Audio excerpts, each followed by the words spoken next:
আসসালামু আলাইকুম প্রিয় দর্শক, সবাইকে অনেক অনেক শুভেচ্ছা জানিয়ে শুরু করছি আমার আজকের রেসিপি। তো আজ আমি তৈরি করে দেখাবো বাড়িতেই দেশি ঘি কিভাবে তৈরি করা হয়। তো চলুন দেখে নেওয়া যাক কিভাবে এই রেসিপি আমি তৈরি করি। আজ আমি আপনাদের তৈরি করে দেখাবো বাড়িতেই কিভাবে ঘি তৈরি করা হয়। তো চলুন দেখে নেওয়া যাক।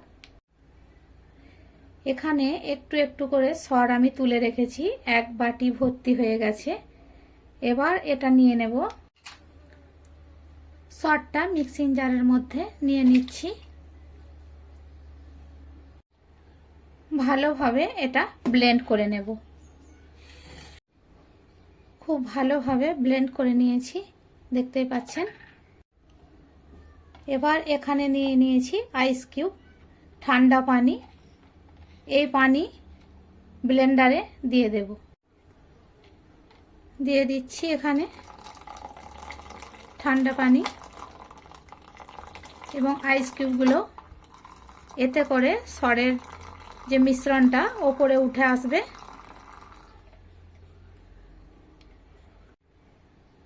ঢাকা দিয়ে আবারও একবার ব্লেন্ড করে নেব। আবারও বরফ ও পানি দিয়ে ব্লেন্ড করে নিয়েছি, দেখতেই পাচ্ছেন ওপরে কত সুন্দর ঘি যেটা হবে সেটা উঠে গেছে।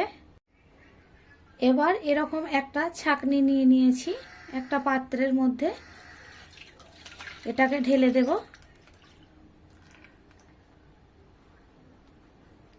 দেখতেই পেলেন কত সুন্দরভাবে এটা ছাঁকা হয়ে গেছে এবং সরটাও খুব ভালোভাবে এর মধ্যে রয়ে গেছে এবং পানিটাও খুব ভালোভাবে ঝরে যাবে। কিছুক্ষণ রেখে দেব এটা। গ্যাসে একটা কড়াই বসিয়ে নিয়েছি, গ্যাসের চুলা অন করে এবার ছেঁকে রাখা সরটুকু দিয়ে দেব এখানে।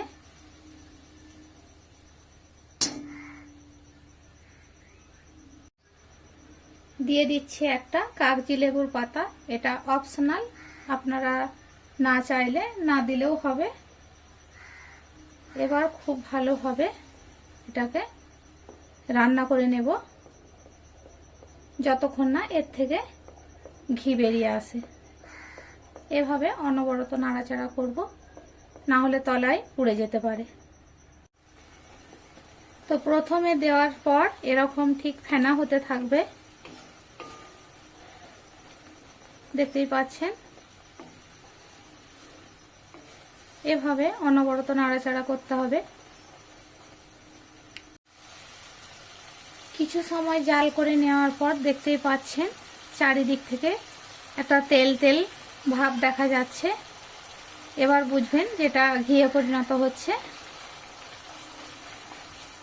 ঠিক এভাবেই নাড়াচাড়া করে এটাকে ঘি বের করে নেব। তো আপনারা ভিডিওটা শেষ পর্যন্ত দেখতে থাকুন কিভাবে বাড়িতে ঘি তৈরি করা যায়। আপনারা যারা জানেন তারা তো জানেনই, যারা নতুন তাদের জন্য এই রেসিপি আশা করি কাজে আসবে। কিছুক্ষণ জাল করে নেওয়ার পর অনেকটাই ঘি বের হয়ে এসেছে। এখন নাড়াচাড়া বন্ধ করা যাবে না, না হলে পুড়ে যেতে পারে নিচে থেকে। তো এইভাবে আমি ঘিটা তৈরি করে নিচ্ছি। তো ঘি আমার রেডি। আমি এর থেকে বেশি আর লাল করব না। এই পর্যায়ে গ্যাসের চুলা অফ করে দিলাম এবং কিছুক্ষণ অপেক্ষা করব এই ফেনা মরে যাওয়া পর্যন্ত। কিছুক্ষণ পর আপনাদের দেখাচ্ছি। ঘি অনেকটাই ঠান্ডা হয়ে গেছে। এবার আপনাদেরকে একটা বয়েমে ভরে দেখাচ্ছি। এবার একটা জারের মধ্যে এই ছাঁকনি দিয়ে ছেঁকে নেব।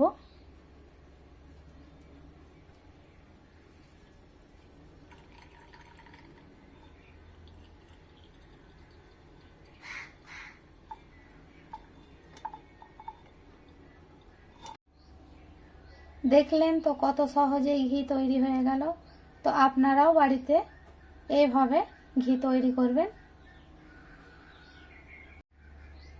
আমার রেসিপি যদি আপনাদের ভালো লাগে অবশ্যই চ্যানেলটি সাবস্ক্রাইব করে পাশে থাকবেন। দেখা হবে পরের কোনো ভিডিওতে। ততক্ষণ ভালো থাকবেন, সুস্থ থাকবেন। আল্লাহ হাফেজ।